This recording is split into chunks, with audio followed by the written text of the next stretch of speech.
दोस्तों इन सेट में मौजूद अगर मैं कुछ समझे नहीं, DGISI ने अगर से चार्ज ले लिया है, लेकिन DGISI को चार्ज लेते ही इमरान खान साहब के सख्त चैलेंज का सामना है, जो इस वक्त निहायत डेस्परेट हो गए। बल्कि अगर मैं ये कहूँ कि वो फ्रस्ट्रेशन का शिकार हो गए, पूरे सिस्टम को तहोबाला करने, पूरे सिस्टम को गिराने और पाकिस्तान के इस वक्त के माशी हालात को बर्बादी की तरफ लेके जाने की कोशिश कर रहे हैं, तो ये कहना भी कुछ ज़्यादा गलत नहीं होगा। नए DGISI lieutenant general Asim Malik साहब ने अगरचे कल चार्ज संभाल लिया है और कल ही उनको इमरान खान साहब की तरफ से बाज़ाब्ता तौर पर एक ऐसा चैलेंज वसूल हुआ है जिस पर अगर संजीदगी से गौर न किया गया तो ये पाकिस्तान के लिए एक बहुत ही बड़े खतरे की अलामत हो सकता है। वो खतरा कौन सा है, ये एक इम्पॉर्टेंट सवाल है और उस खतरे से क्या क्या चीज़ें या सिस्टम को कौन कौन से जो नुकसान हैं वो पहुंचने का एहतमाल है। इस सारी सूरत हाल पर आपके साथ बात करूंगा और ये तमाम एस्पेक्ट्स आपके सामने लेके आऊंगा। लेकिन उससे पहले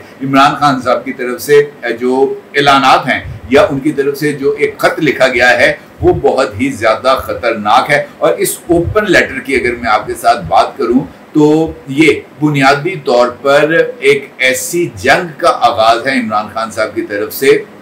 जिसका आगाज़ शायद खुद इमरान खान साहब की मर्जी और ख्वाहिश के मुताबिक हो सकता है, लेकिन उसका इख्तिताम किसी भी तौर पर इमरान खान साहब की मर्जी और मंशा के मुताबिक नहीं हो सकता। इस खत के अंदर इमरान खान साहब ने क्या क्या लिखा है वो अपनी जगह पर अहमियत का हामिल है, लेकिन इमरान खान साहब ने 5 अक्टूबर को लाहौर में, 2 अक्टूबर को, यानी इनफैक्ट ये सीरीज ऑफ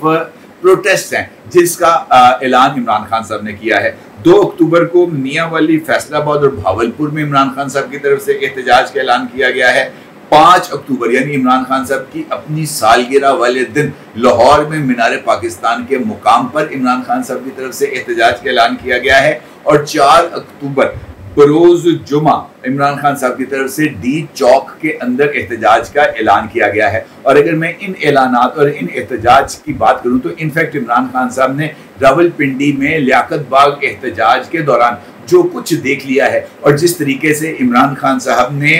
इस एहतजाज से नताइज अख्ज़ किए हैं, उसकी बुनियाद पर इमरान खान साहब ये समझते हैं कि ये जो सीरीज ऑफ प्रोटेस्ट हैं ये मौजूदा हुकूमत और इस्टेब्लिशमेंट और ख़ासतौर पर वो इस्टेब्लिशमेंट जो अभी ताज़ा चार्ज में आई है उसके ऊपर बहुत ज़्यादा दबाव डालने के मुताबिक होगा। और यही वजह है कि इमरान खान साहब अपना जो मुकम्मल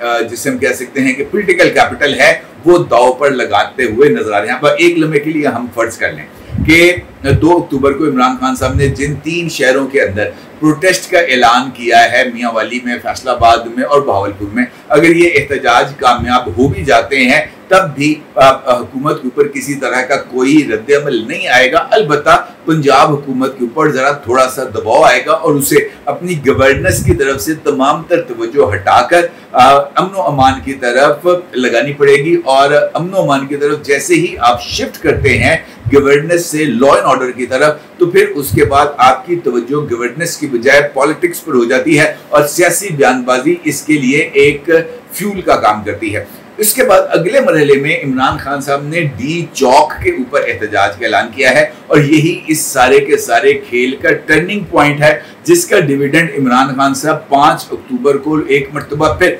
लाहौर में एहतजाज करके वसूल करना चाहते हैं। डी चौक पर एहतजाज करना इनफैक्ट एक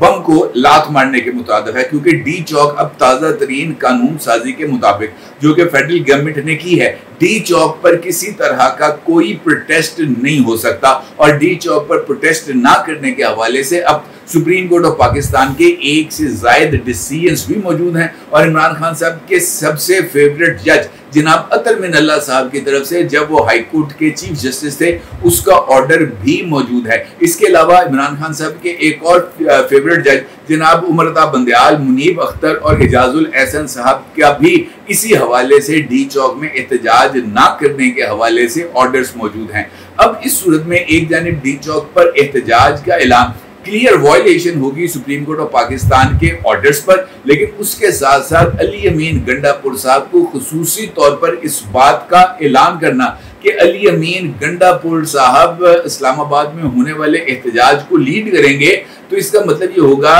कि अली अमीन गंडापुर साहब खैबर पख्तूनख्वा से जत्थों के साथ इस्लामाबाद की हदूद में दाखिल होंगे और ये एक ऐसा अमल होगा जो मौजूदा इस्टेब्लिशमेंट के लिए किसी भी सूरत काबिल कबूल नहीं होगा, क्योंकि यही महीना मैं बार बार एक से ज्यादा व्लॉग्स में आपकी खिदमत में इस सिचुएशन को रख चुका हूं कि ये महीना पाकिस्तान के इकोनॉमिक फ्यूचर के लिए गेम चेंजर है, क्योंकि 14 अक्टूबर को पाकिस्तान के अंदर शंघाई ताउन तंजीम का इजलास होने जा रहा है। 14 अक्टूबर को चाइनीज प्राइम मिनिस्टर पाकिस्तान आने जा रहे हैं। 14 अक्टूबर को 33 से ज्यादा ममालिक के सरबरा पाकिस्तान आने जा रहे हैं। लिहाजा इस मौके पर जब इंटरनेशनल कम्युनिटी पाकिस्तान की तरफ अपनी तवज्जो को मबजूल करी है, वो पाकिस्तान उनकी तवज्जो का मरकज बनने जा रहा है। ऐसी सूरत हाल में इमरान खान साहब की तरफ से ये बंदर तमाशा ये इस बात की तरफ इशारा करता है कि इमरान खान साहब पाकिस्तान में किसी तरह की स्टेबिलिटी को बर्दाश्त नहीं करते।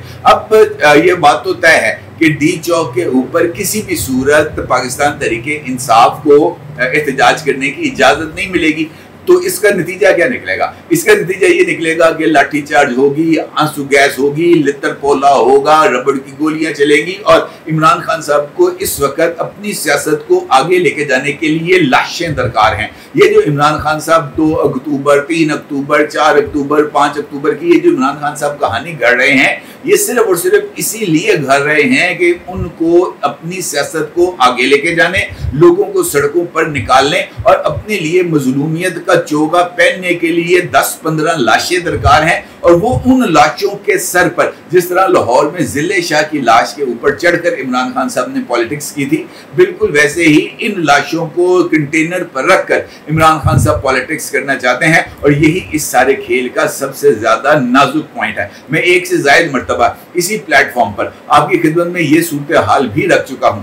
कि इमरान खान साहब बार बार इस्टेब्लिशमेंट के सब्र का इम्तहान ले रहे हैं। इमरान खान की बार बार ये ख्वाहिश है कि उनको किसी न किसी तरीके से इस्टेब्लिशमेंट की तरफ से सख्त तरीन जवाब मिले। इमरान खान साहब की एक से ज्यादा मरतबा इस बात की ख्वाहिश है कि उनको उस तरह का रद्द-ए-अमल मिले जिस तरह का रद्द-ए-अमल इमरान खान साहब चाहते हैं, और वो रद्द-ए-अमल इमरान खान साहब को नहीं मिल रहा। इमरान खान साहब ने इस बयानिए को तश्कील देने की कोशिश की कि उनका मिलिट्री ट्रायल हो रहा है, और इस मिलिट्री ट्रायल के लिए इमरान खान साहब ने इस्लामाबाद हाई कोर्ट से भी रुजू किया, लेकिन वहां पर भी हुकूमत की जानिब से इस बात का इजहार किया गया कि फिल वक्त इमरान खान के मिलिट्री ट्रायल का इम्कान नहीं। अब इमरान खान के एहतजाज की एक जानिब तो इंटरनेशनल प्लेयर्स की तरफ से इस वक्त जो इंटरनेशनल लेवल पर खासतौर पर इसराइल की तरफ से जो इक़दाम किए जा रहे हैं, और खिता इस वक्त जिस नई जंग के दहाने पर खड़ा है, वहां पर पाकिस्तान के अंदर अदम इस्तेहकाम पाकिस्तान की फौज के किसी सूरत काबिल कबूल नहीं होगा। और इमरान खान साहब बिल्कुल वैसा ही खेल खेल रहे हैं जैसे क्रिकेट के मैदान में लोग पिच को उखेड़ के भाग जाते हैं। इमरान खान कभी यही मौका है, ना खेडेंगे ना खेडन देंगे। इमरान खान कहते हैं कि अगर मैं वजीर आजम नहीं तो इस मुल्क में किसी और को भी वजारत उज़्मा पर बराजमान होने का कोई हक नहीं। और यही वो खेल है जो इमरान खान साहब मुसलसल खेलने के दर पे हैं, और यही इस सारे खेल का सबसे ज्यादा खतरनाक पहलू है। क्योंकि अगर ऐसा ना होता तो इमरान खान साहब की तरफ से जो खत तहरीर किया गया है उसमें इमरान खान साहब किसी भी सूरत इन अल्फाज के अंदर इस बात का जिक्र ना करते कि मैं अली अमीन गंडापुर के बयान से 100% इत्तफाक करता हूं, जिसमें उसने इस बात का जिक्र किया है कि जब माशरे से इंसाफ उठ जाता है तो फिर मामला इनकलाब की तरफ बढ़ जाता है। और जिस तरीके से बेइंसाफी हमारे साथ हो रही है, अब इनकलाब ही आएगा।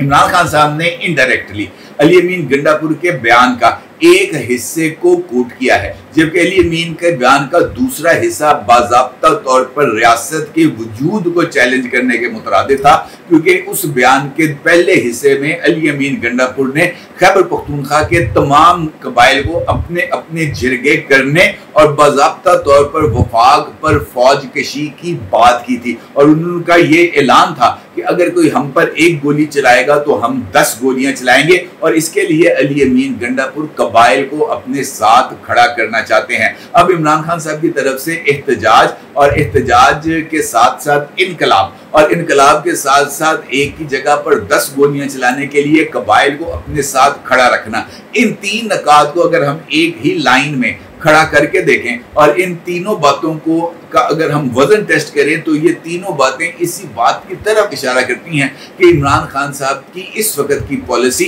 वफाक के मुनाफी है। इमरान खान साहब इस वक्त अपनी सियासत के एतबार से खुदा न खास्ता वफाक को तोड़ने के दरपे हैं, जो कि एक बहुत ही ज्यादा खतरनाक रविश है। इमरान खान का ये कहना था कि हम ये चाहते हैं कि ये जो है ना अब इनकलाब ही आएगा, और फिर वो इस बात का इजहार करते हैं कि मैं खैबर पख्तूनख्वा की अवाम और अली अमीन गंडापुर को सराहता हूँ, जिस तरह उन्होंने बड़ी तादाद में निकलकर हकीकी आज़ादी के लिए जद्दोजहद की। अली अमीन की सरबराही में रावलपिंडी की जानिब मार्च किया और अपना एहतजाज रिकॉर्ड कराया। अब भी मैं यही कहता हूँ कि आज़ादी, हकीकी आज़ादी के हसूल के लिए जद्दोजहद करना पड़ती है। आज़ादी प्लेट में रख कर नहीं मिलती, इसके लिए कुर्बानियाँ देना पड़ती हैं। मैं और मेरी बीवी 15 माह से जेल में हैं। किसी के दिल में जेल जाने का डर नहीं होना चाहिए। जेल मुझे नहीं तोड़ सकी तो आपको भी नहीं घबराना चाहिए।